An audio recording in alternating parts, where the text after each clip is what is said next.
ഇന്ന് സഭയായി ചിന്തിക്കുന്ന ചിന്താവിഷയം edification of the church through theological education എന്നുള്ളതാണ്.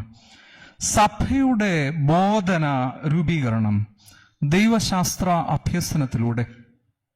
ഇന്ന് വിശുദ്ധ ഏവൻഗേലിയോനായി നമ്മൾ വായിച്ചു കേട്ട വേദഭാഗം വിശുദ്ധ മത്തായി എഴുതിയ സുവിശേഷം 13-ാം അധ്യായം 16 മുതൽ 23 വരെയുള്ള വാക്യങ്ങൾ. 16-ാമത്തെ വാക്യം കുറിവാക്യമായി വായിക്കട്ടെ. എന്നാൽ നിങ്ങളുടെ കണ്ണ് കാണുന്നതുകൊണ്ടും നിങ്ങളുടെ ചെവി കേൾക്കുന്നതുകൊണ്ടും ഭാഗ്യമുള്ളവ. Gospel according to Saint Matthew chapter 13 verse 16. But blessed are your eyes because they see and your ears because they hear. നമുക്ക് കണ്ണടയ്ക്കാം, പ്രാർത്ഥിക്കാം. പനിനീർ പുഷ്പം ശാരോനീലവൻ താമരയുമേ താഴ്വരയിൽ. പനിനീർ പുഷ്പം ശാരോനീലവൻ താമരയുമേ താഴ്വരയിൽ. വിശുദ്ധരിലതിവിശുദ്ധനവൻ മാ സൗന്ദര്യ സമ്പൂർണനെ.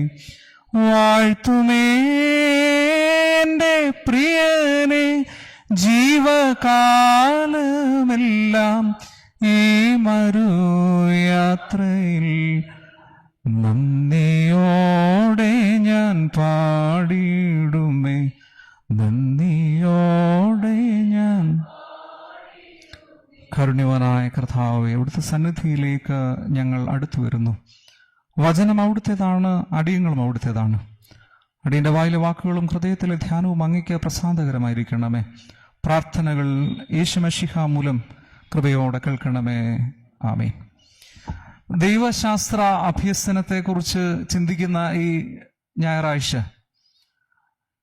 വീണ്ടും പഠനം തുടരുന്ന എനിക്ക് അവസരം ലഭിച്ചത് ആകസ്മികമാണെങ്കിലും യാദൃച്ഛികമാണ് എന്ന് ഞാൻ കരുതുന്നില്ല.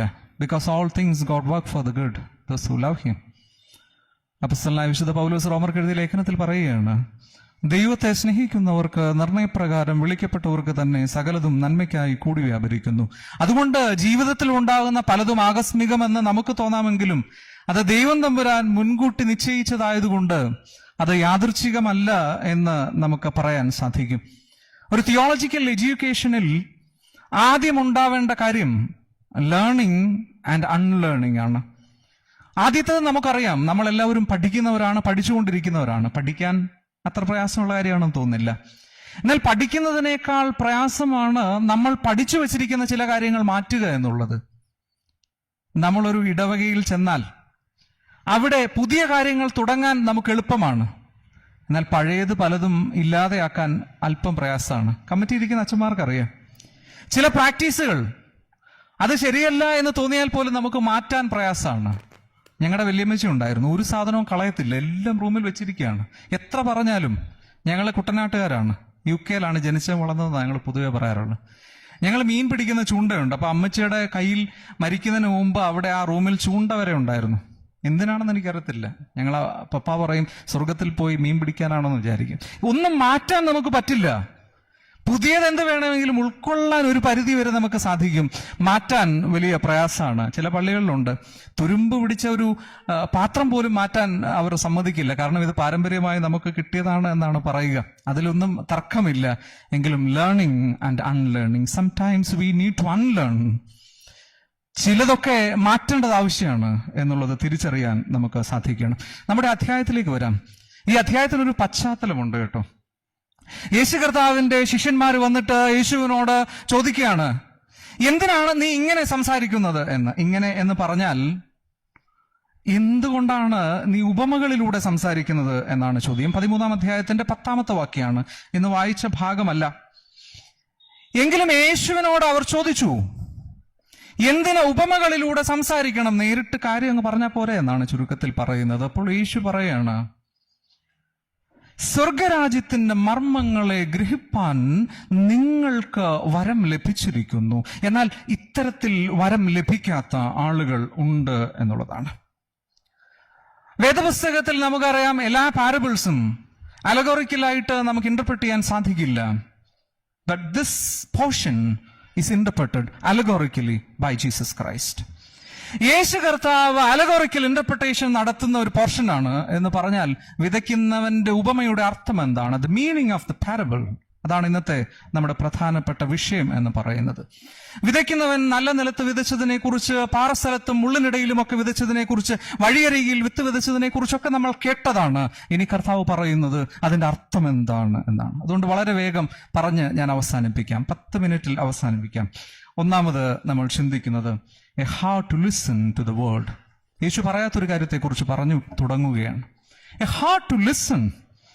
വചനം കേൾക്കാനുള്ള മനസ്സുള്ളവർക്ക് മാത്രമേ എഡിഫൈ ചെയ്യാൻ പറ്റുകയുള്ളൂ, ഒരു രൂപാന്തരം ഉണ്ടാകുകയുള്ളൂ എന്നാണ്.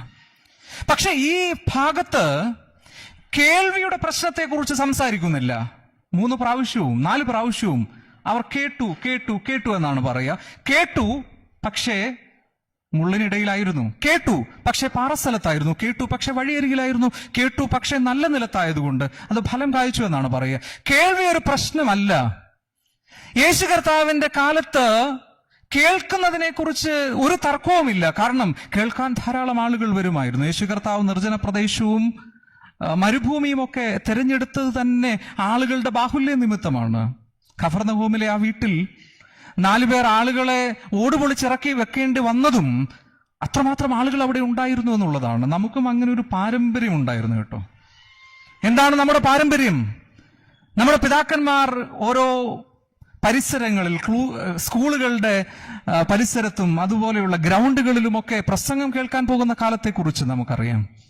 എത്ര മണിക്കൂറുകളാണ് അവർ കേട്ടുകൊണ്ടിരിക്കുന്നത്. എന്നാൽ ഇന്ന് കേൾവിയെക്കുറിച്ച് പറഞ്ഞു തുടങ്ങേണ്ടതിന്റെ അനിവാര്യത എന്താണെന്ന് ചോദിച്ചാൽ, ഇന്ന് നമുക്ക് കേൾക്കാൻ വലിയ മനസ്സില്ല എന്നുള്ളതാണ്.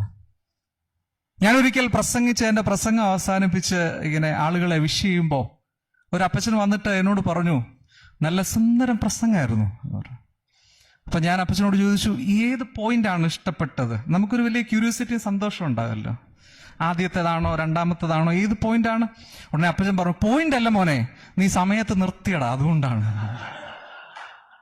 നമുക്ക് കേൾക്കാൻ പഴയതുപോലെ വലിയ താല്പര്യമൊന്നുമില്ല, നമ്മുടെ കുഞ്ഞുങ്ങൾക്കൊട്ടുമില്ല. എന്താണ് നല്ലതിനെ ഡിഫൈൻ ചെയ്യുന്നത് പോലും കേൾക്കാനുള്ള എന്റെ കപ്പാസിറ്റിയാണ്. എത്ര നേരം നിങ്ങൾ എന്നെ കേട്ടുകൊണ്ടിരിക്കും? എന്നാൽ ആ പരിസരത്ത് നിന്ന് മാറി പുതിയ ലോകത്തിലേക്ക് വന്നപ്പോൾ കേൾവി ഒരു പ്രശ്നമാണ്. കേൾക്കാതെ സാധിക്കില്ല. നമുക്കിന്ന് കേൾക്കാൻ വലിയ പ്രയാസമാണ്. മാനസിക സംഘർഷങ്ങൾ അനുഭവിക്കുന്ന 1000 ആളുകൾ നമുക്ക് ചുറ്റുമുണ്ട്. അവരെല്ലാം പറയുന്ന ഒരേ കാര്യമാണ്, എന്നെ കേൾക്കാൻ ആരുമില്ല. I don't want any solution, but I need a person to hear me. എന്നെ കേൾക്കാൻ ആളില്ല. കേൾക്കാൻ ആളുകളെ കൊതിക്കുന്ന ഒരു സമൂഹത്തിന്റെ മധ്യത്തിൽ നിന്നുകൊണ്ട് നമ്മൾ വചനം സംസാരിക്കുകയാണ്. How we can edify our church, how we can edify our community.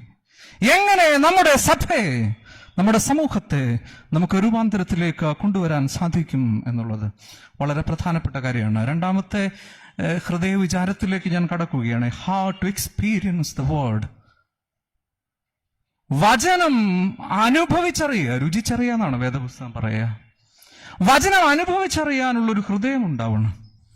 വചനം എന്ന് പറയുന്നത് വെറും വാക്കല്ല. It's not simply a word, it is ദാബാർ. ഇത് സൃഷ്ടിപരതയുള്ള വാക്കാണെന്നുള്ളതാണ്, ക്രിയേഷൻ നടത്തുന്ന വാക്ക്. അതുകൊണ്ട് ഉൽപ്പത്തി പുസ്തകം 1-ാം അധ്യായത്തിൽ പറയുന്ന വചനം ഹീബ്രു വേർഡ് ഡാബാറിലാണ് തുടങ്ങുക. He created the world. He created the world by word. അതുകൊണ്ട് വിശുദ്ധ യോഹന്നാൻ എഴുതിയ സുവിശേഷം 1-ാം അധ്യായത്തിൽ ഇങ്ങനെ പറയുന്നു, ആദിയിൽ വചനമുണ്ടായിരുന്നു, വചനം ദൈവത്തോട് കൂടെയായിരുന്നു, വചനം ദൈവമായിരുന്നു എന്ന് പറയാണ്. The word was with God and word was God. പെരുമ്പടവും Sreedharan എന്ന് പറയുന്ന എഴുത്തുകാരനെ കുറിച്ച് ഒരു പക്ഷേ നിങ്ങൾക്കറിയായിരിക്കും. എനിക്ക് മലയാള സാഹിത്യത്തോട് വല്ലാത്ത ഇഷ്ടമുള്ളത് കൊണ്ട് പറഞ്ഞു പോവുകയാണ്. ഒരു സങ്കീർത്തനം പോലെ എന്ന് പറയുന്ന നോവൽ എഴുതിയ ആളാണ്. അദ്ദേഹത്തെക്കുറിച്ച് പറയുന്നത് ഹൃദയത്തിൽ ദൈവത്തിന്റെ കയ്യൊപ്പ് പതിഞ്ഞ എഴുത്തുകാരൻ എന്നാണ്. അദ്ദേഹം ഈ ഭാഗത്തെക്കുറിച്ച് പറയുമ്പോൾ പറയുന്നത് ഇങ്ങനെയാണ്, വചനം ക്രിസ്തുവാണ്. എന്നാൽ വചനം നമ്മിൽ സന്നിവേശിക്കണം. വചനം നമ്മിൽ സന്നിവേശിക്കുന്നതിനാണ് ക്രിസ്താനുഭവം എന്ന് പറയുക. ക്രിസ്തുവിനെ അനുഭവിച്ചറിയുകയാണ്. വചനം നമ്മിൽ സന്നിവേശിക്കുക എന്ന് പറഞ്ഞാൽ അതൊരു തരത്തിൽ ക്രിസ്താനുഭവമാണ് എന്നുള്ളതാണ്. അതുകൊണ്ട് അടിസ്ഥാനപരമായി the edification of the church through experience, ജീവിതത്തിന്റെ അനുഭവത്തിന്റെ അനുരണനങ്ങളിലാണ് നമ്മുടെ വിശ്വാസം കെട്ടുപണി ചെയ്യപ്പെട്ടിരിക്കുന്നത്. എന്താണ് ഇങ്ങനെ നിൽക്കുന്നതിന്റെ കാരണം? It is because of my experience. Theology പഠിക്കുമ്പോൾ ആദ്യം പഠിപ്പിക്കുന്ന ഒരു കാര്യമുണ്ട്. What are the formative factors of theology? തിയോളജിയുടെ ഫോർമേറ്റീവ് ഫാക്ടേഴ്സ് എന്താണ്? ഒരുപാട് കാര്യങ്ങളെ കുറിച്ച് സംസാരിക്കാറുണ്ട്. Scripture, revelation, reasoning, but most important factor is experience. ഞാൻ അനുഭവിച്ചറിഞ്ഞ ക്രിസ്തു. ഞാൻ സെമിനാരിയിലേക്ക് വരുന്നതിന് മുമ്പ് എൻ്റെ ആദ്യത്തെ പ്രസംഗം അത് പൗലോസ് അപ്പോസ്തലൻ തന്റെ നിജപുത്രനായ തിമോത്തിയോസിനെ വിളിക്കുന്നതാണ്. പ്രസംഗമെല്ലാം കഴിഞ്ഞ് പ്രസംഗിച്ച് അവസാനിപ്പിച്ചപ്പോൾ എൻ്റെ ഗുരുനാഥനായിരുന്ന ജേക്കബ് മാത്യു അച്ഛൻ എന്നോട് പറഞ്ഞു, ആത്മാവിൽ നിറഞ്ഞ് പ്രസംഗിക്കുന്നത് കണ്ടു, എന്നാൽ പഠനമൊക്കെ കഴിയുമ്പോൾ ഈ തീഷ്ണത നഷ്ടപ്പെട്ടു പോകരുത്. ഞാൻ അച്ഛനോട് പറഞ്ഞു, അച്ഛാ, ഞാൻ രൂപപ്പെട്ടു വന്നത്, ഞാൻ മനസ്സിലാക്കിയത്, ഞാൻ വായിച്ചറിഞ്ഞ, എന്നോട് ആരെങ്കിലും പറഞ്ഞു തന്ന ക്രിസ്തുവിനെ അല്ല, മറിച്ച് ഞാൻ അനുഭവിച്ചറിഞ്ഞ ക്രിസ്തുവിനെയാണ്. Praise the Lord, praise the Lord, hallelujah. എന്റെ ഈ ചിന്തയെ, എന്റെ ഈ അറിവിനെ മാറ്റാൻ ആർക്കും സാധിക്കില്ല. Because it is my experience. Out of experience Thomas said, my Lord and my God. തോമസിനെ ഞാൻ നിങ്ങൾക്ക് പരിചയപ്പെടുത്തേണ്ട കാര്യമില്ല. 3 ഭാഗങ്ങളിലാണ് തോമസിനെ കാണുന്നത്. ആദ്യത്തെ യേശു കർത്താവിന്റെ വിടവാങ്ങൽ പ്രസംഗമാണ്. കർത്താവ് പറയുന്നു, നിങ്ങളുടെ ഹൃദയം കലങ്ങിപ്പോകരുത്, എന്നിൽ വിശ്വസിപ്പിൻ, എന്റെ പിതാവിലും വിശ്വസിപ്പിൻ, എന്റെ അടുക്കൽ അനേകം വാസസ്ഥലങ്ങളുണ്ട്, അല്ലെങ്കിൽ ഞാൻ നിങ്ങളോട് പറയുമായിരുന്നു. ഇതൊക്കെ പറഞ്ഞു വെച്ചിട്ട് കർത്താവ് പറഞ്ഞു, ഞാൻ എവിടോട്ടാ പോകുന്നത് നിങ്ങൾക്ക് അറിയാമല്ലോ എന്ന് പറയുമ്പോൾ തോമസ് പറയുകയാണ്, നീ എവിടെ പോകുന്നു എന്ന് ഞങ്ങൾ അറിയുന്നില്ല. We don't know where you're going. Then how we knows the way? Jesus said to him, I am the way, truth and life. No one come to the Father except through me. വീണ്ടും തോമസിനെ നമ്മൾ കാണുകയാണ്. ഒരിക്കൽ ബഥാനിയിൽ നിന്ന് ഒത്തിരി ദൂരത്തുകൂടി സഞ്ചരിക്കുമ്പോൾ, ബഥാനിയിൽ യേശു കർത്താവിന്റെ വളരെ പ്രിയപ്പെട്ട ഒരു കുടുംബത്തിലെ ഒരാൾ മരിച്ചു എന്ന് കേൾക്കുമ്പോൾ, അതാരാണെന്ന് നമുക്കറിയാം, ലാസറിന്റെ മരണത്തെക്കുറിച്ചാണ്. യേശു കർത്താവ് പറഞ്ഞു, ഞാൻ അവിടേക്ക് പോവുകയാണ് എന്ന് പറയുമ്പോൾ തോമസ് പറയുന്നുണ്ട്, അവനോട് കൂടെ മരിക്കാൻ നമുക്ക് പോകാം. ഇങ്ങനെയൊക്കെ ആണെങ്കിലും അവസാനം ആദ്യത്തെ പ്രത്യക്ഷതയിൽ യേശു കർത്താവിനെ കാണാൻ പറ്റാതെ പോയ തോമസ് ഒരു പരിഭവം പറയുന്നു, ഞാൻ കണ്ടിട്ടല്ല അത് വിശ്വസിക്കുകയില്ല. അവന്റെ അടുക്കലേക്ക് അവന് വേണ്ടി വീണ്ടും പ്രത്യക്ഷനാവുന്ന ക്രിസ്തു അവനോട് പറയാണ്, നിനക്ക് എന്നെ തൊട്ട് നോക്കാം, you can touch me and feel. അവൻ പറഞ്ഞു, എന്റെ കർത്താവും എന്റെ ദൈവവുമേ. ഉയർത്തെഴുന്നേറ്റ കർത്താവിനെ അനുഭവിച്ചറിഞ്ഞ തോമസിന്റെ യാത്ര പിന്നെ എങ്ങനെയായിരുന്നു നിങ്ങൾക്കറിയാമോ? ശിഷ്യന്മാരെ നോക്കുക, ഉയർത്തെഴുന്നേറ്റ കർത്താവിനെ അനുഭവിച്ചറിഞ്ഞവർ പിന്നെ നിന്നിട്ടില്ല. ഈ ക്രിസ്തുവിന് വേണ്ടി മരണം വരെ എരിഞ്ഞു തീരാനുള്ള ഒരു ഓട്ടമാണ്. എന്താണ് അറിവും തിരിച്ചറിവും തമ്മിലുള്ള വ്യത്യാസം എന്നറിയാമോ? അറിവുള്ളവൻ വിളക്ക് കത്തിച്ച് മറ്റുള്ളവന് വഴി കാണിച്ചു കൊടുക്കുമ്പോൾ, തിരിച്ചറിവുള്ളവൻ സ്വയം ഒരു വിളക്കായി എരിയുകയാണ്. ഉയർത്തെഴുന്നേറ്റ കർത്താവിനെ അനുഭവിച്ചറിയുന്നതിന് മുമ്പ് വരെ അവർ വിളക്ക് കത്തിച്ച് മറ്റുള്ളവർക്ക് വഴി കാട്ടിയവരാണെങ്കിൽ, പിന്നീട് ഈ ക്രിസ്തുവിനെ അനുഭവിച്ചറിഞ്ഞപ്പോൾ സ്വയം ഒരു വിളക്കായി എരിയാനുള്ള വലിയ ദൗത്യം ഏറ്റെടുക്കുകയായിരുന്നു. ഒരിക്കൽ ഞാൻ എൻ്റെ അമ്മയോട് പറഞ്ഞു, ഞാൻ എൻ്റെ വീട്ടിലെ ഇളയ മകനാണ്. അത് എടുത്തു പറയാനൊരു കാരണമുണ്ട്, എനിക്ക് 2 ചേച്ചിമാരാണ്. അപ്പോൾ ഒരിക്കൽ അമ്മയുടെ അടുക്കൽ ഇരുന്നിട്ട് ഞാൻ അമ്മയോട് ചോദിച്ചു, അമ്മയ്ക്ക് എന്നോടാണ് കൂടുതൽ ഇഷ്ടമല്ലേ എന്ന് ചോദിച്ചു. കാരണം എന്നെ അടുക്കളയിൽ കയറ്റാറില്ല, ഭക്ഷണമൊക്കെ തരുമ്പോൾ ഒരു പ്രത്യേക കൺസേൺ എന്നോടുണ്ട്.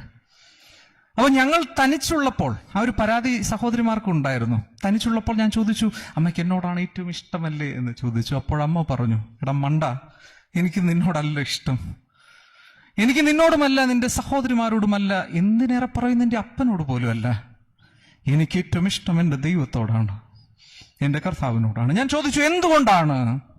ഉത്തരം, നിങ്ങളെല്ലാവരും എന്നെ തനിച്ചാക്കി പോയാലും എന്നെ തനിച്ചാക്കാത്ത, എന്നെ ഒറ്റപ്പെടുത്താത്ത ഒരാളുണ്ടെങ്കിൽ അതെന്റെ ദൈവം മാത്രമാണ്. ഞാനപ്പോൾ എൻ്റെ അമ്മയുടെ മാറോട് കുറച്ചുകൂടി ചേർന്ന് നിന്നിട്ട് പറഞ്ഞു, അമ്മേ, ആരൊക്കെ തനിച്ചാക്കിയാലും ആരൊക്കെ ഒറ്റപ്പെടുത്തിയാലും എൻ്റെ അമ്മയെ ഞാൻ ഒറ്റപ്പെടുത്തില്ല എന്ന് പറഞ്ഞു. എന്നാൽ 6 വർഷങ്ങൾക്ക് മുമ്പ് ഞാൻ ചാത്തന്നൂർ ശുശ്രൂഷ ചെയ്യുമ്പോൾ എൻ്റെ പിതാവ് പെട്ടെന്ന് ഈ ലോകത്തോട് യാത്ര പറഞ്ഞു. ഞാൻ എൻ്റെ അമ്മയുടെ അടുക്കലേക്ക് ഓടിച്ചെന്നു. എല്ലാ ശുശ്രൂഷകളും അവസാനിച്ച് 2 ദിവസം കൂടി അമ്മയോടൊപ്പം നിന്നതിന് ശേഷം ഞങ്ങൾ വീണ്ടും ശുശ്രൂഷയ്ക്കായി കാറിൽ ഇറങ്ങുമ്പോൾ കാറിൻ്റെ ഗ്ലാസ്സിലൂടെ എൻ്റെ വീടിൻ്റെ മുറ്റത്ത് തനിച്ചു നിൽക്കുന്ന എൻ്റെ അമ്മയെ ഞാൻ കണ്ടു.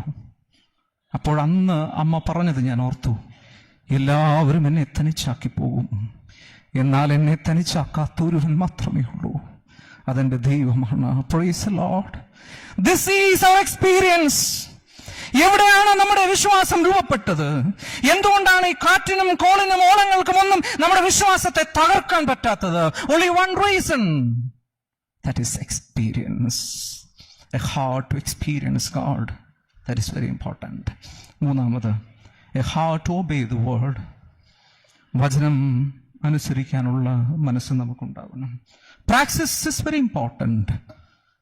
വചനം കേട്ടാൽ പോരാ, വചനം ഗ്രഹിച്ചാലും അനുഭവിച്ചാലും പോരാ, മറിച്ച് ഇത് പ്രാക്ടീസ് ഉണ്ടാവണം.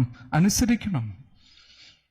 അനുസരിക്കുന്നത് യാഗത്തെക്കാളും ശ്രദ്ധിക്കുന്നത് മുട്ടാടുകളുടെ മേധസ്സിനേക്കാളും ഉത്തമമാണ് എന്ന് പുരോഹിതൻ പറയുകയാണ്.